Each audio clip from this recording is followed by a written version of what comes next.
La nostalgia, el origen, la Ciudad de México, el gusto por la lectura son algunos de los temas que apasionan al escritor Gonzalo Celorio.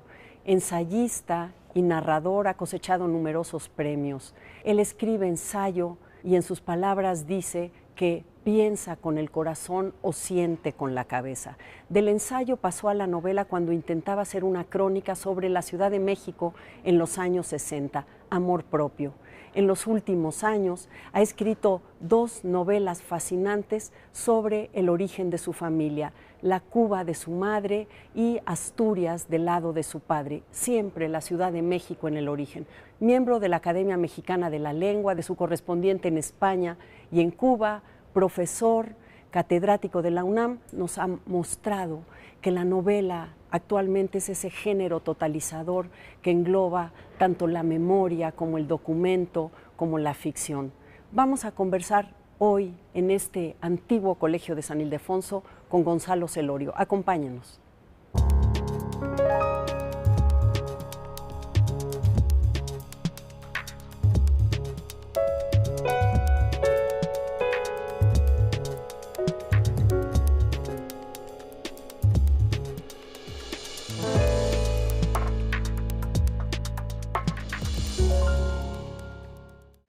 Amigos, qué felicidad recibirlos una vez más aquí en la cita con la palabra de los autores, en compañía de Mónica Lavín. Hola Carlos, ¿Cómo hola estás, a todos, Mónica? bienvenidos.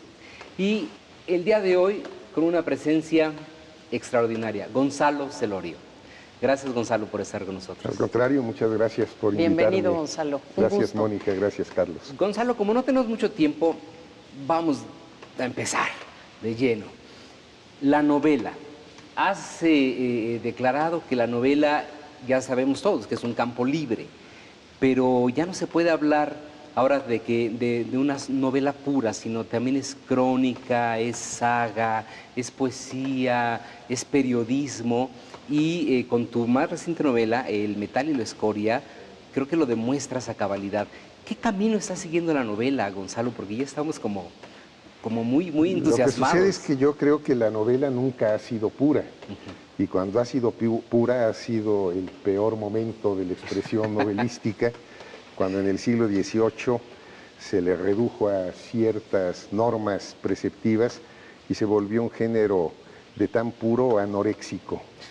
Yo creo que la novela es el más sucio de los géneros, nace impura.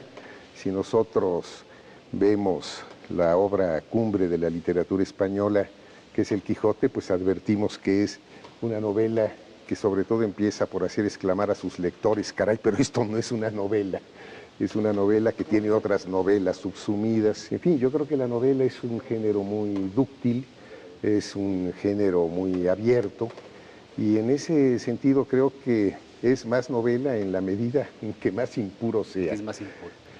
Yo la verdad, bueno, pues pienso que esta es una novela, y como decía Unamuno cuando le dijeron que Niebla no era una novela, pues dijo, entonces llámenle Nibola. Pero la verdad es un asunto de preceptiva que a mí no me interesa, por lo menos cuando estoy escribiendo, aunque sí me interesa cuando doy clases, porque si no fuera por estas preceptivas, yo no tendría trabajo de profesor.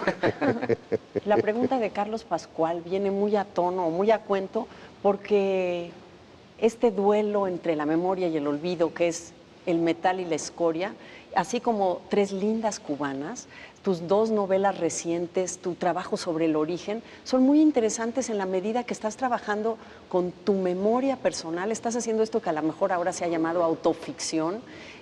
Digamos, tú eres el personaje, la gente que te ha rodeado son los personajes, y tú a partir de ahí y escuchando otras voces de los cercanos, construyes 2 novelas maravillosas, la de la saga materna, el origen materno Cuba y tu relación con Cuba, y el paterno Asturias, el abuelo, la inmigración, el regreso y otra vez. Decíamos, Carlos, ¿verdad?, que las disfrutamos muchísimo.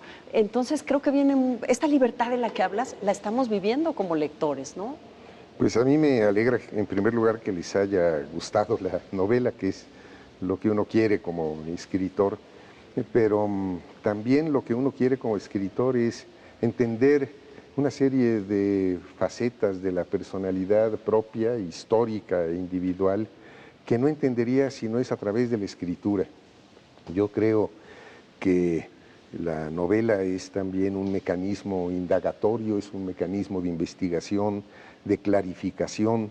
Yo no tenía los datos de esta novela, de esta historia, antes de haberla escrito, sino en el proceso mismo de la escritura se me fueron revelando una serie de facetas, en muy buena medida gracias a la verosimilitud novelística, porque yo no pude haber hecho la investigación completa de esta saga familiar, porque pues los personajes de esta novela no son personajes ni importantes en términos sociales o históricos o políticos, son personajes generalmente tocados por el anonimato, y entonces aquello que yo no podía indagar, que no podía investigar, de alguna manera la ficción me ayudaba a darles forma, y lo que creo es que en última instancia yo le doy a la novela pues una serie de datos, los pocos con los que podía disponer, y la novela milagrosamente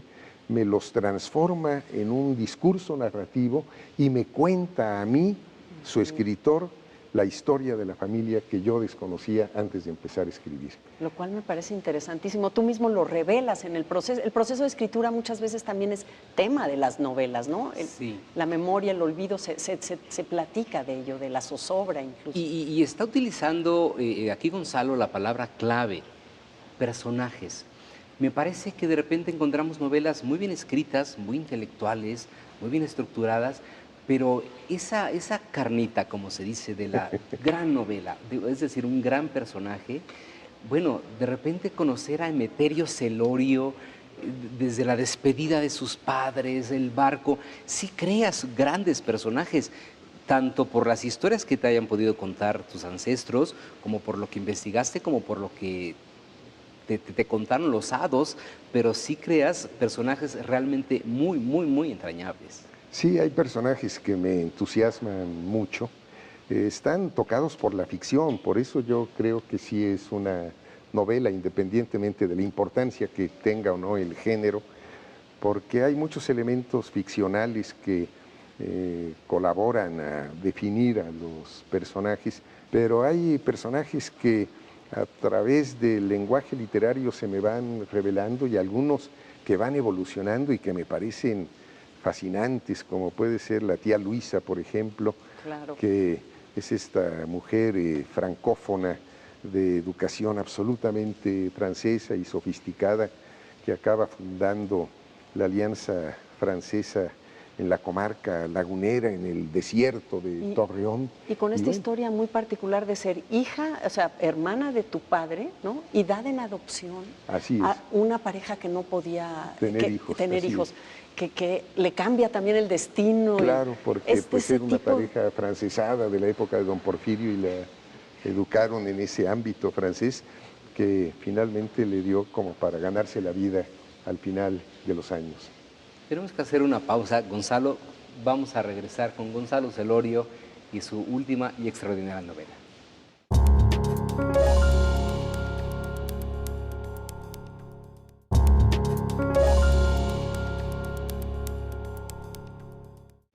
Los Almorriz, Corazón diario de un niño, La lonchera roja, La manguera enrollada en el patio de atrás, Las hermanas Vaca, Carmina, Chabela y Luisa, de la casa de al lado, con quienes tus hermanos bailaban la raspa, tarán, tarán, tarán, taratatán, tatán, La Virgen del Perpetuo Socorro en la cabecera de la cama de tus padres, El perro de Jaime, la boina de tu padre, sus pantuflas, su bata, su barba de 3 días, su aliento de hepatitis, su mirada triste, su cadáver tendido en medio de la sala, su dentadura postiza depositada en un vaso de agua después de muerto. Acabamos de escuchar un fragmento del Metal y la escoria, la reciente novela de Gonzalo Celorio, absolutamente conmovedora además, pero esta enumeración me parece maravilloso, cómo amuebla la memoria, cómo amuebla una época. Y finalmente escribir es la memoria, o el protagonista se pregunta también qué sentido tiene si finalmente todo se va a olvidar, ¿no? Pues sí, la verdad es que la trama principal tiene que ver con este duelo a muerte que tú mencionabas entre la memoria y el olvido, porque la gran paradoja que la novela plantea es que el personaje narrador que intenta recuperar su memoria histórica se ve en un momento dado no sometido, pero sí expuesto a tener la terrible enfermedad de la desmemoria, el Alzheimer. Y eso es verdaderamente terrible porque en la misma medida en que está recuperando una memoria histórica, está perdiendo o tiene el riesgo de perder su propia memoria individual. Y entonces lo que nos queda es un vacío tremebundo, que yo creo que esa es la parte más angustiosa y más dolorosa de la novela. La novela tiene un título que procede de un poema de Borges, Everness, un poema que empieza por decir en español algo que no se puede decir en español, pero que Borges lo dice: solo una cosa no hay, es el olvido. Dios que salva el metal, salva la escoria y cifra en su profética memoria las lunas que serán y las que han sido. De manera que en esta novela lo que se juega es precisamente este duelo entre un afán memorioso, un intento de recuperar una memoria histórica para recuperarse el personaje a sí mismo, y por otra parte la exposición terrible al peligro del olvido inexorable. Claro. Y yo me permitiría apuntar, Gonzalo, que esto no es un asunto solamente de tu personaje, me parece que es un asunto de Gonzalo Celorio. Esta necesidad enorme de resguardar la memoria de nuestra cultura, la memoria de las letras, de la palabra escrita. Lo constatamos al conocer de tu trayectoria de muchas décadas ya en la educación, en la difusión de la literatura, en la universidad, como miembro de la Academia de la Lengua, de España, de México, de Cuba. Me parece que estás siempre muy preocupado porque no se pierda el conocimiento humano. Pues sí, la verdad es que hay este intento de preservación de aquello que el tiempo va disolviendo, pero creo que en el fondo la escritura y la literatura en particular no tiene otro propósito que preservar del olvido aquello que el olvido mismo va demoliendo y pulverizando, porque la escritura es precisamente el antídoto frente al olvido. Desde que la escritura nace, es el intento del ser humano por preservar, por trascender, por de alguna forma enfrentarse a la muerte, que es la imagen del olvido más patética que pueda haber, ¿no? Y yo en el metal y la escoria y Tres lindas cubanas también encuentro que, aunque es tu historia particular, y eso me llama mucho la atención, como una historia, una familia particular, de todos modos nos remite a nuestras propias familias, a nuestros miedos, a las pérdidas, ¿no? Así como hablabas de la pérdida de la memoria, las pérdidas y la dignidad, que yo creo que tiene que ver con la palabra, están en el centro. También está cargada, hay humor y hay dolor, ¿no? Hay humor y hay dolor. Sí, es una novela dolorosa porque es una novela tocada por el olvido y tocada por la muerte también, Sí. ¿no?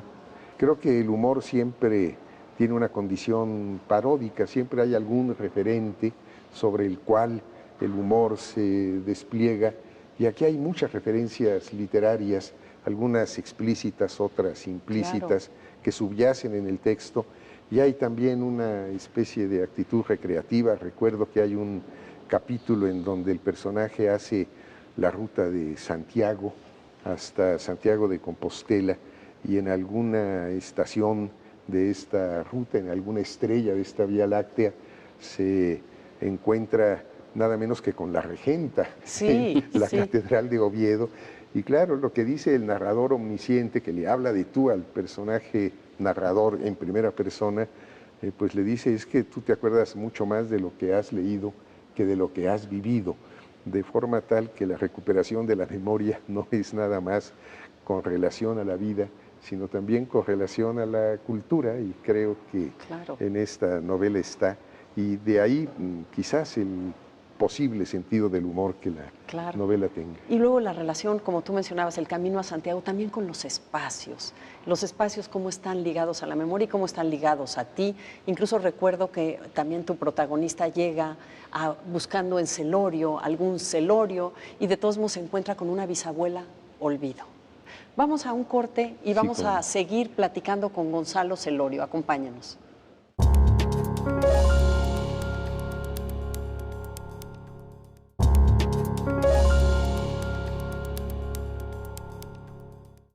Memoria y olvido, enumeración de historias, todo eso es la literatura de Gonzalo Celorio, pero no solamente las novelas, Gonzalo. En tu libro de ensayos, Cánones Subversivos, cuando uno empieza a leer el prólogo, no parece un libro de ensayos, porque tú empiezas una muy deleitable enumeración de las lecturas que hiciste en tu niñez, en tu adolescencia. Vamos, desde describir el librero familiar, con una cuestión casi religiosa, ¿no? Para después lanzarte sobre autores tan importantes como Cortázar, Carpentier, en fin, una serie de ensayos de una gran, naturalmente, una gran erudición, pero los acercas al público. Es delicioso leer esos ensayos. Pues te agradezco mucho el comentario. Así como pienso que la novela es un género sucio, pienso que el ensayo es también un género mucho más subjetivo de lo que se suele presentar. El inventor del ensayo en términos modernos, aunque haya habido antecedentes, fue Montaigne, que decía: yo ensayo sobre mí mismo. Es decir, hay una relación entre el objeto y el sujeto de estudio casi indiferenciado. Y bueno, hay quien dice que mis novelas son demasiado ensayísticas y mis ensayos demasiado narrativos. La verdad es que ¿verdad? yo no pienso en el género cuando escribo y estos están agrupados como ensayos, pero sí, efectivamente he pretendido eliminar toda la estructura o todo el aparato académico, siempre recordando una frase extraordinaria de este gran poeta cubano Eliseo Diego, que decía que una nota al pie de página era como una llamada telefónica en la noche de bodas. Uno está leyendo con una gran pasión y de repente hay ahí una interrupción que es difícil prescindir de leerla, ¿no? Que tú lo señalas, que a veces, en otros tiempos, las notas de página a veces eran más extensas que lo que decía en sí el libro, ¿no? Yo no quiero dejar de señalar, bueno, estamos en este antiguo colegio de San Ildefonso, tan espectacular, que tiene que ver con tu trayectoria también al frente de difusión cultural de la UNAM, ¿no? No era un museo, ¿verdad? No, ese no era un museo. Bueno, todos sabemos que fue un colegio jesuita importantísimo, donde estudiaron personalidades ilustradas tan importantes como Clavijero, Alegre, Landívar, Abad, y que ya en el siglo XIX, en la época de Juárez, fue sede de la Escuela Nacional Preparatoria, antecedente de la Universidad Nacional y no consecuente de la Universidad Nacional. Entonces, cuando la ciudad o cuando la institución universitaria en la década de los 50 se trasladó al sur de la Ciudad de México, la verdad empezó la gran decadencia del centro histórico. Este edificio se conservó como sede de la Escuela Nacional Preparatoria. Aquí siguió funcionando la preparatoria número 1 y la preparatoria número 3, que era la nocturna. Pero después, cuando estas preparatorias también se fueron a otras latitudes de la Ciudad de México, aquí se quedaron una serie de instituciones poco orgánicas de la propia universidad. Estaba difusión cultural de la Escuela Nacional Preparatoria, había un programa que se llamaba Justo Sierra, había un posgrado en odontología, y entonces se decidió liberar este espacio, acondicionar a las personas que aquí trabajaban en lugares más adecuados y darle una vocación importante, digna de este edificio, que fue la del Gran Museo, para recibir la exposición en el año de 1992 de México Esplendores de 30 siglos, que se había montado primero en Nueva York y luego en San Antonio. Y bueno, pues se pudo constituir esto con la participación muy directa, no nada más de la universidad, obviamente, que es la dueña de este edificio, es parte de su patrimonio, sino también del gobierno de la Ciudad de México Claro. y del Consejo Nacional para la Cultura. Pues y qué las Artes. afortunados, por eso estamos aquí, Es una ¿verdad? maravilla, sí. A mí me gusta, hoy caminaba hacia acá y pasé por el nivel, cuando era el nivel que ya está cerrada, recordé cuánto tiene que ver también tu literatura con este centro de la ciudad y retiemble en sus centros la tierra, tu libro sobre la catedral, mencionas el Covadonga en este libro. ¿Cómo leemos la ciudad a partir de leerte a ti? Bueno, pues es que la ciudad ya no cabe en ninguna obra literaria. Yo creo que La región más transparente de Carlos Fuentes del 58 fue la primera novela que dio cuenta de la ciudad en su conjunto, no como un paisaje nada más, sino realmente como un personaje polifónico y central. La Ciudad de México es el personaje de La región más transparente, pero fue la última novela Sí, en la que en los cupo la 50s, ciudad. Pues ¿no? sí, porque después ya la ciudad ha crecido de tal manera que los escritores nos hemos tenido que diversificar, y José Emilio Pacheco habla de la colonia Roma, y alguien más habla de Tepito, y alguien más habla de las Lomas, y a mí me ha interesado muchísimo siempre el centro histórico. También Mixcoac, tengo un libro que se llama El viaje sedentario, Claro. que se ubica en Mixcoac, pero el centro histórico, bueno, es la energía y el gran cable de alta tensión en el que vivimos en esta ciudad, que como ahí digo es inevitable e inhabitable. Sí, es cierto. Y ya desde Amor Propio querías hacer crónica de la ciudad en los 60, También, digo, así es. 68 es una marca en tu vida también, es, en tu muy fuerte, generación, sí. ¿no? Se Así nos es. está terminando el tiempo y yo simplemente quisiera compartir una reflexión sobre algo que ha escrito Gonzalo Celorio, que dice: la escritura no es sino la reiteración obsesiva de los temas que han absorbido tu vida. Y yo lo único que puedo hacer, Gonzalo, es agradecer profundamente tus obsesiones. Y espero que sigas obsesionado con la literatura, con la Ciudad de México, y nos sigas regalando tanta sabiduría, tanta diversión, tanta emoción, tantos grandes personajes. Y yo no resisto una última pregunta. Después de estas dos novelas hermanas, ¿no? Tres lindas cubanas, El metal y La escoria, el lado materno, el lado paterno, las dos igualmente conmovedoras. Yo les recomiendo mucho su lectura. ¿Qué sigue, Gonzalo? Creo que una novela de amor. ¿Sí? No el primer amor. No, quizás el último. Muy bien, muy bien.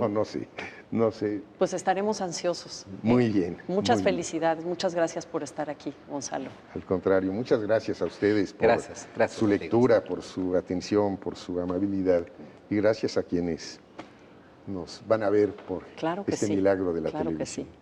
Por permitirnos hacer este puente, conversar libros, hay que conversar los libros. Carlos, Mónica, nos vemos en la otro próxima. próximo programa. Muchísimas gracias por haber estado con nosotros aquí en Palabra de Autor. Los esperamos en nuestra próxima emisión. Gracias. A lo largo de los años, le he venido abonando a esta novela mis recuerdos personales y los que les he escuchado a algunos de mis hermanos, los datos que he podido recabar de mi familia y del contexto en que transcurrió su historia, y muy especialmente, las revelaciones que Benito me proporcionaba jueves a jueves en el Covadonga. Y al cabo del tiempo, la novela misma, de manera un tanto milagrosa que no acabo de entender, ha procesado toda esa información que yo le he venido suministrando para contarme a mí buena parte de la historia de mi familia paterna, porque fuera de las experiencias directas y personales que aquí relato en primera persona, como no podría ser de otra manera, la historia de la familia no la cuento, sino la escucho. O dicho de otro modo, la novela misma me la cuenta a mí, su escritor. La escucho, sí, como se han escuchado todas las historias familiares desde las épocas más remotas, de generación en generación, para que al pasado no se lo lleve el olvido.